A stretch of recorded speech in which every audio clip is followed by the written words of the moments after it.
কাফন আমার আপন, কবর আমার ঘাটি, ওই কবরে যেতে হবে, থাকবে না কেউ সাথী।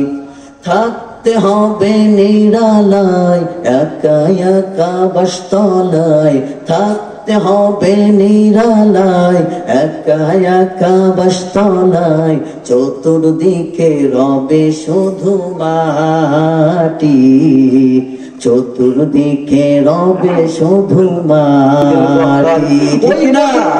আমি কি নিয়ে থাকবো রে মালিক, ওগো আল্লাহ, ওগো মালিক, তুমি আমারে কবরের প্রথম ঘাটটা পার করাই দিও।